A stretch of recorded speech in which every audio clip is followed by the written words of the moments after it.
and welcome to another episode of the Tyndale House podcast. I'm joined yet again by Dirk Jongkind and Nelson Hsieh from our New Testament team here, and we are, as you may be aware already, we're partway through a series looking at New Testament manuscripts. This is the fourth episode in the series, and we're going to begin to think today in a bit more detail about how the early church handled differences between manuscripts and variations and those kinds of things. So an obvious first question then is, did the church handle variations? Were they even aware that there were different manuscripts out there? And what did they do about that? Of course, they were aware of it, in the sense of they lived in a world where everything was copied by hand. And therefore, every bit of literature they were reading was therefore liable to copying errors. Now, we know that in Alexandria, already in the 1st century before Christ, there was a whole cottage industry of studying the textual criticism of Homer's Odyssey and Iliad. So that was already a scholarly endeavor by that time, which they developed all sorts of signs to indicate additions, omissions, etc. So it was something that was in the air.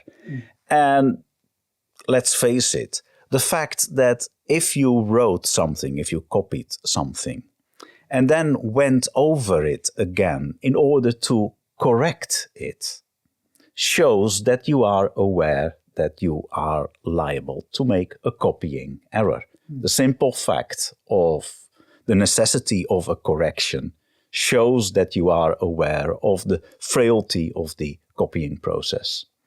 Sure. Yeah. As we know from our own personal experience, if we're trying to copy something out, we'd read it back and check it, or hopefully, if we want it to be a reliable record of, taking a quote from a book or whatever, you write it and you read it through again. So, yeah, I guess if we're aware of that in our own day-to-day life, why would the early church not be?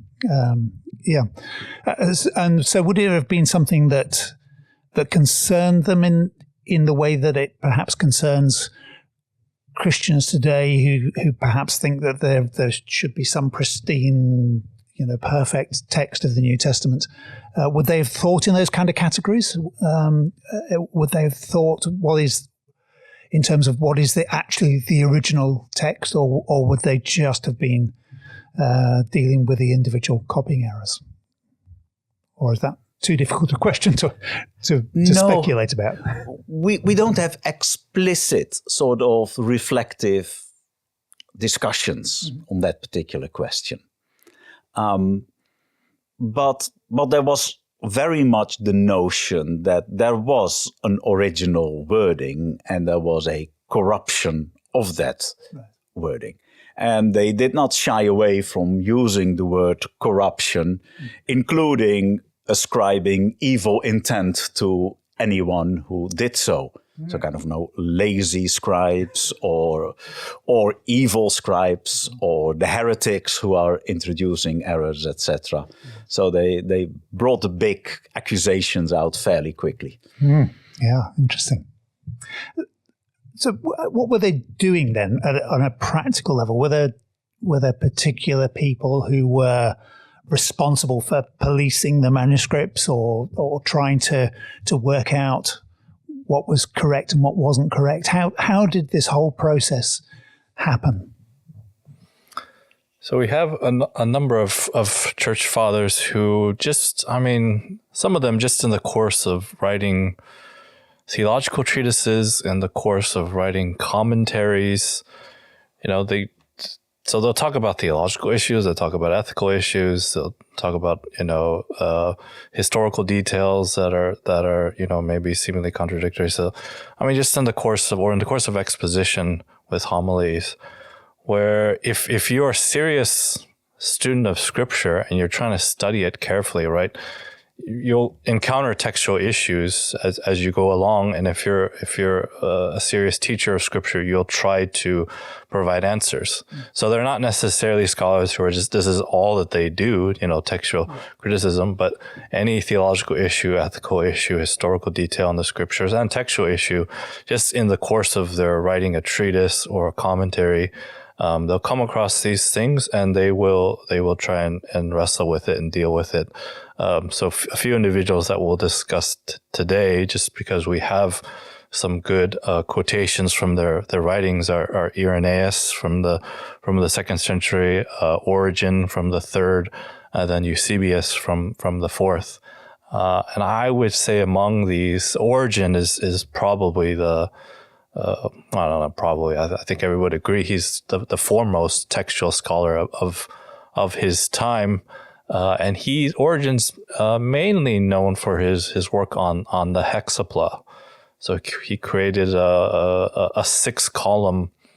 It doesn't survive in full. We have just pieces of it, but a 6-column sort of edition of the Old Testament, where he put Hebrew text, transliteration of the Hebrew text, then a couple of 3 different revisers of an old Greek text, and then a column with the old Greek text that was originally translated sometime in the 2nd or 3rd century BC. So he's doing some very, very, very serious textual work in terms of even trying to work out differences between the Hebrew Old Testament and the Greek Old Testament. So he obviously carries over some of that rigor and some of that just curiosity to the New Testament as well. So we get him discussing variants in the course of his commentaries as well.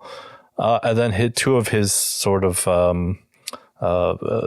in Alexandria, those that he, mentors or just comes out of that area, Eusebius and Pamphilus, were also dealing with textual issues as well in the course of their writings and work. And so those are some of the maybe top. There are many others. There are others who are unnamed, who in manuscripts they seem to be wrestling with textual issues, but we don't know who exactly they were. But in terms of named individuals, I think those would be some of the most important ones to think about, and that we have quotations from them as well talking about these issues. Right. Let's start with Irenaeus then, 2nd century. What can you tell us about him, and in particular, what was he doing? In regard to the text, how is he flagging up these variations, and how is he responding to them? So Irenaeus, fascinating figure, lived in the west of the Roman Empire, so somewhere in France on the Riviera or thereabouts, if you have the choice. He was a student of Polycarp, who was, of course, very close to John the Elder, or whatever, 1 or 2 generations away. And Irenaeus wrote a big work against all heresies. Now, we're talking the end of the 2nd century. So, say 100 years after the book of Revelation was written. And Irenaeus, in his days, there were already so many different heresies around, so all the fringe groups kind of around apostolic Christianity, that it warranted writing a big book against them. Now, in it, he discusses Revelation, among one another. Now, when was Revelation written? Perhaps the 60s, perhaps the 90s. But if we say the 90s, it was written 100 years before Irenaeus wrote his book. And Irenaeus discusses at length the meaning of the number 666. Of course, it was fascinating in those days. It's still fascinating. And for him, it is logical that it is 666 because of its Old Testament connotations with 600 and 60 and 6, etc. So it was clearly that it was reason told us that it had to be 666. However, he knew of manuscripts that did not read 666, but 616. Ah. Now, of course, that would be a little bit of a disaster for the modern heavy metal scene, because they have to adjust all their T-shirts again.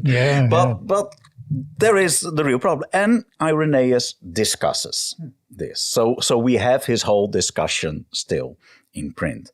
So his first argument to accept 666 is reason. So it works exegetically the best. And this is such a big difference that the whole line of scripture, I think, is a justified way of approaching it. Then he says that the approved and ancient copies will read 666. Now, this is sort of interesting. He does not talk about the majority, but there is a category in his thinking of more precise or more approved and ancient copies. Now, the ancient copies cannot have been older than 130 years in those days, so not that ancient after all, but still he talks. He doesn't refer to the original, though, for one or the other reason. So that is an interesting one.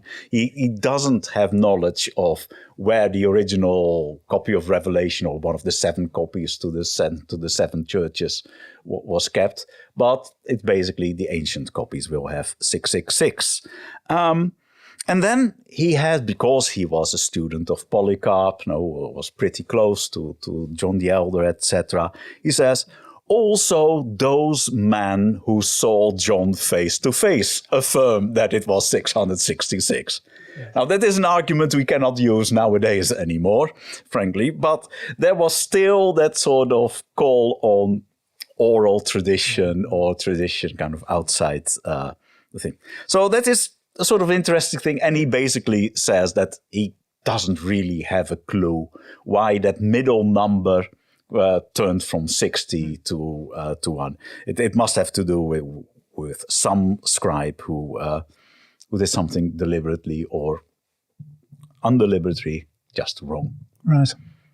Wow. Interesting. What else does Irenaeus? Is he one of these people who labels accusations in against heresies? Is he one of the people who accuses the scribes of being heretics because of the errors or the changes that they introduce? Or it's clear that he doesn't think highly of the change, but in this case he doesn't, I think, ascribe heresy to them. Right. Now, we have actually a few manuscripts that indeed read 616. So we knew about this textual variant from Irenaeus, and there are actually 2 or 3 manuscripts that actually read 616. So there we have that faithful copying of an ancient error going on. But Irenaeus is not really into textual variation. Okay. But the one thing he does do is discuss each of the 4 Gospels as well. And of course, in his thinking, there have to be 4 Gospels and not 5 or 3, because 4, that works symbolically better. And it seems that when he describes the Gospel of Mark, he actually thinks of Mark as including the long ending in his description. Which we talked a little bit about in our last episode, because it's missing from That's right. And it could almost be one of those kind of running themes throughout the whole series. Right. But Irenaeus is indirectly, but a testimony that the long ending of Mark was already in existence by the end of the 2nd century. Wow, interesting. I didn't realize that. Okay, we may come back to the ending of Mark again at some point. Shall we move on to Origen? Nelson, you've already set up that he is a very significant figure. So he's 3rd century, most of his time in Alexandria, but then moved somewhere later on. Is that right? Am I remembering my history well enough? Why did he move away from Alexandria? Don't know. No. Okay. But he ended up in Caesarea. Okay, right. But he spent most of his time working in Alexandria, which was this center of textual work in some ways? There was a tradition of textual criticism, you're saying? Well, it became a center for Christian textual work, by and large because of Origen. Okay, right. So it was his doing. And therefore, a great library was established.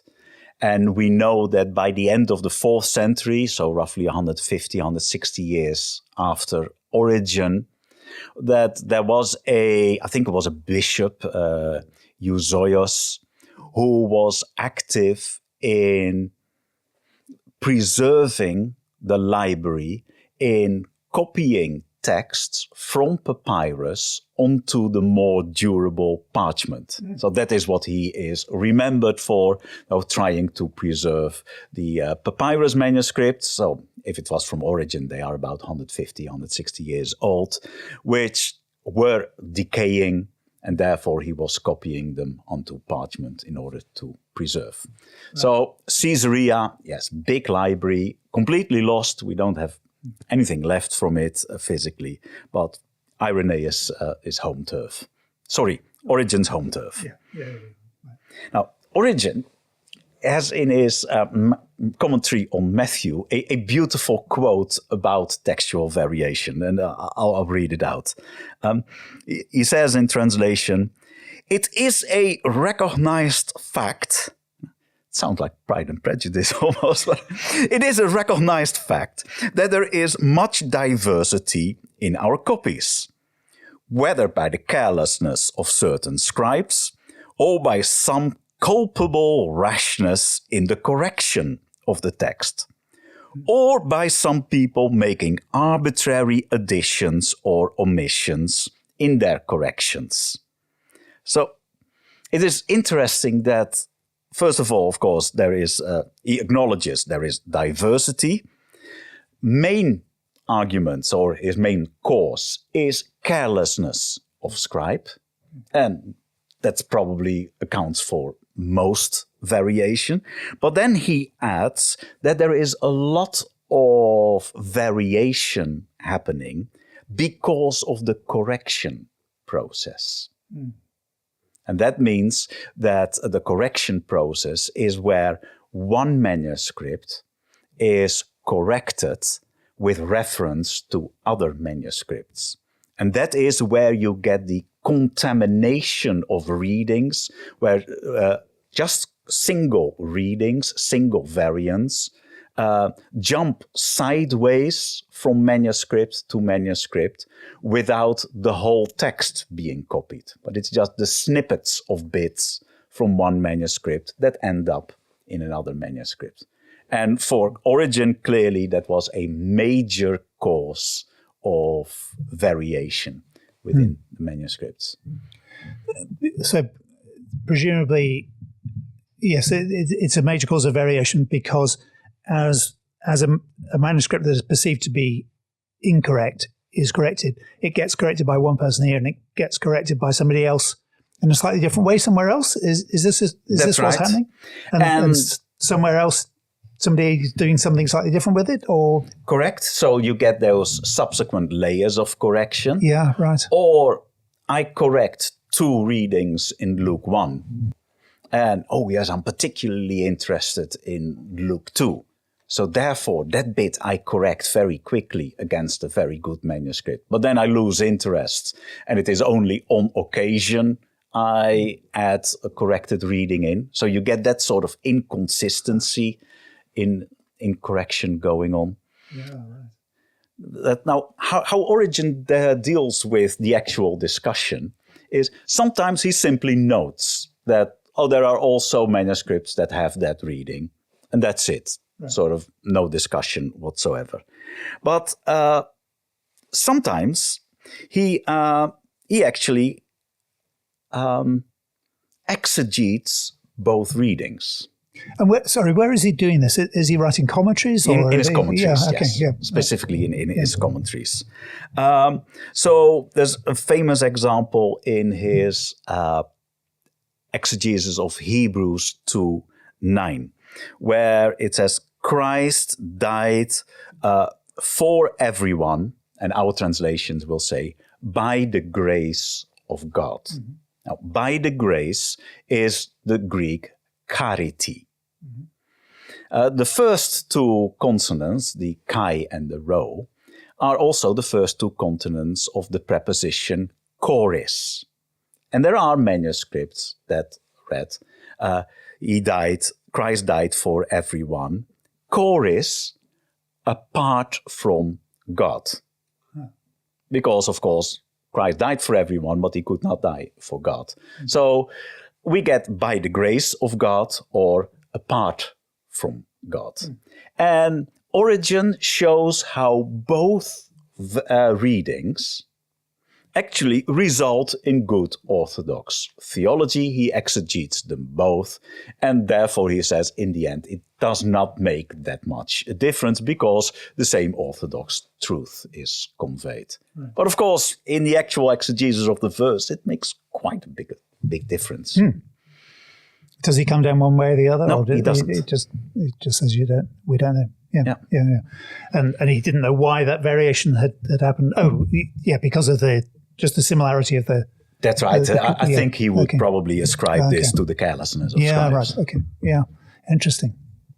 What else does he comment on? So one of the things he notes, which is almost interesting, in Luke 9:48,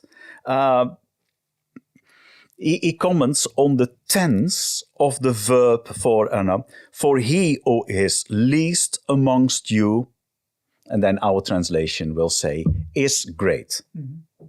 So he who is least amongst you is great. There are variants that have actually the future there, will be great. And that is almost how we want the text to read, because that is the sort of the natural way how it flows. So there he simply notes there are also manuscripts that read will be instead of is. It's a minute variant, and he mentions it, but just by mentioning the alternative, it seems that he confirms that the is bit is probably the better one. But though there is a logical correction into that direction. Right. Nelson, this hexapla, this 6-column thing, that seems like an extraordinary thing for somebody to produce at any time. But maybe it's no more extraordinary to produce it in the 3rd century than any other time. But what is he doing that because of concern about textual variants, or what's his motivation for producing this? I mean, I think fundamentally he wanted to recover. So the Hebrew Bible, the Old Testament, was originally written in Hebrew. Eventually, the Jewish people, right, get continually conquered and occupied by foreign powers to the point of where they start speaking. And reading Greek and start to lose their knowledge of Hebrew. So, in that situation, right, you have to translate, the Old Testament into the language that people are actually speaking. So, sometime in the 2nd and 3rd, you have an initial translation of we don't know if the entire Old Testament, but the Old Testament starting with the Pentateuch into Greek. And then, so it's the same thing as today. Eventually, there are later revisers who want to maybe tweak the translation, make it looser, make it stricter. So you get these revised editions. And so Origen does want to go back and, okay, what's the old original sort of translation from the 2nd or 3rd century? He wants to figure that out because you have these 3 different revisers that are doing work on it. So he has all these columns, I think, because he is motivated to try and get back to the original translation of the Hebrew into the Greek. But he's got to lay out all the evidence that is available to him that he knows of to try and get back to that. So I think he is motivated by a serious concern to have what the original translation into Greek was. And that's Old Testament, obviously. But you said earlier that you see that he has the same kind of concerns when it comes to the New Testament manuscripts. Well, he doesn't create something like the hexapla, but I'm just making the point that he was, serious about this kind of work to motivate somebody to do a 6-column thing like that. And he carries, like with the examples that Dirk gave, there's some times where he's interested in it, he tries to work it out. There's other times he just notes it for us. He doesn't try and solve the issue. But I was just trying to make the general point that he was a very serious textual scholar, and he put most of his effort into the Hebrew and Greek Old Testament, but he carries some of that into his commentaries on the New Testament. So would you say he's the most significant of the ancient people looking at textual issues, or just one of the most significant? We have more stuff that Origen produced than any other. Okay. So I have a strong suspicion that there were a couple of other centers in the 3rd century where good textual work was done. But we only have the sort of traces of what they were doing in chapter divisions, in types of spellings, etc. But we don't have the hardcore justification and the preservation and the sort of allure that Origen clearly had for later generations. Yeah. What about Eusebius then in the 4th century? Eusebius, 4th century, he was also somebody who did everything. So he wrote a church history, which was very fascinating. He wrote some commentaries. And he also was faced with the notion of differences between manuscripts. So Eusebius is partly known for his work on giving us a system to compare the synoptic or the gospels with one another. So to have a system where when Jesus says something, or for example, the feeding of the 5,000, then to easily find the other places of the feeding of the 5,000 in the other 3 gospels. Eusebius was confronted with some apparent contradictions or differences between the 4 Gospels. And on occasion, sometimes when it comes to when something happened on the 3rd hour or on the 6th hour, Eusebius suggests to solve it by assuming that there has been a textual corruption in the text. Right. So there he assumes textual corruption without actually having real manuscript evidence for it. Okay. So he has to conclude either this is a contradiction between the gospel writers themselves, or somebody has introduced this as an error later. That's right. But he doesn't have evidence. That's right. Yeah, okay. Yeah. I think sometimes he is very, very too quick in sort of assuming that correction must have happened. But Eusebius is also the first one who explicitly addresses our pet problem, namely the ending of the Gospel of Mark. I thought we might come back to this. And it is in the context of an apparent contradiction between Mark and Matthew in the resurrection appearances. Mm-hmm. And it is in a book of question and answers problem. It is a letter to Martianus, what is it? Martianan. Yeah.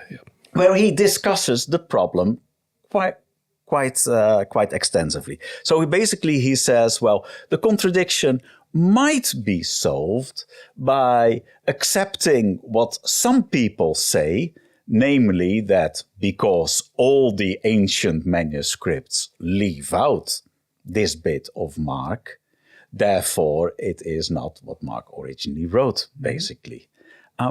And the way how Eusebius writes makes him look as if he is sitting on the fence. So it is very difficult if you read kind of Eusebius' discussion, whether or not he suggests this as a possible solution himself, or whether he puts all this in the mouth of the some people who say that in the oldest manuscripts this is not present.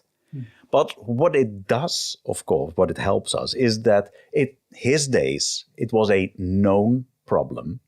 He discusses the 2 options quite intensely. And therefore, we should expect that from the early 4th century, we should find manuscripts that both have the long and the short ending, because we know from Eusebius that they were in existence. Now, the only 2 manuscripts we have from the 4th century both omit it, but I wouldn't be surprised if sooner or later something shows up where, from that time, where it actually has it, because we know from Eusebius explicitly that those manuscripts were in existence. I think one little thing to add about Eusebius is Dirk mentioned that he created this cross-referencing system among the Gospels. And what he did was basically he divided up each of the Gospels. He would assign a section number, right? So that way, we say Mark 1 or Matthew 5, but that chapter system didn't exist back then. So he would assign these section numbers and fill that out. But when it comes to the end of Mark's gospel, he finishes his section numbers with Mark chapter 16, verse 8. We would think he would have put more section numbers to finish out the long ending of Mark, but he doesn't. Now, there are some later manuscripts that, there's just a few where they do add numbers to Eusebius' system to try and finish out the numbering for Mark's gospel all the way to, verse 20, the long ending of Mark. But as far as we know from the copies of his system, he does not assign section numbers to the long ending of Mark. So that gives us another sort of indication that maybe when he was creating that system, because Dirk was saying, he probably wavered and went back and forth on whether it was original or not, but at least when he's creating this system, he decides, okay, I'm going to leave section numbers out. And that tells us that maybe in his mind at that time that was not original. Yeah. Right. Brilliant. We're running out of time, but presumably there were a whole load of other people, the names of whom we perhaps don't know, who were also doing similar kind of things to what we've just been talking about with these characters.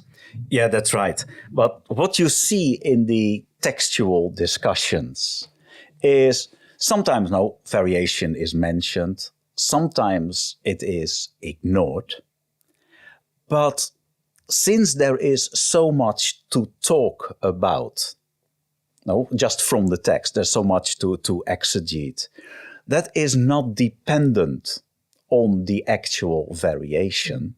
Therefore, you see that most church fathers were not particularly worried by it at all, because it did not restrain them in in their knowledge as such. Okay, there may be a bit of variation going on here, but that does not prevent me to talk in length about Jesus as the Son of God, or what was happening in this particular miracle, etc. So the textual variation may have provided some sort of restraint in the amount of detail you can go into when discussing particular details in the text. But there was still so much to communicate. And we know very well that a little bit of variation in the text, a little bit of not understanding what somebody else is saying, does not prevent you from not understanding someone at all. It is not a binary thing. It is more analog. It is approximating and getting a better grip of what you know. That's very helpful, because some people do get hung up about variations, and this shows that the Gospels can't be reliable or the New Testament isn't reliable. But that's not the way that it was seen in the early church, is it? That they knew that despite these variations, they had a solid, reliable, on the whole, reliable text that they could work with, and that they could draw these theological conclusions and so on from. Yeah, that's very helpful. I think we better leave it there. There's a lot more to talk about, as always. What are we moving on to next? I would love to talk a little bit about what's happening in the Reformation with the Greek and the Latin, etc., and what was at stake and what was not at stake. Very good. So we'll skip over the entire Middle Ages, and we'll jump onto the Reformation in our next episode. Please do join us again. Rate and review us wherever you get your podcasts, and tell us about it. Thank you very much, Nelson and Dirk. Another fascinating conversation. Bye-bye.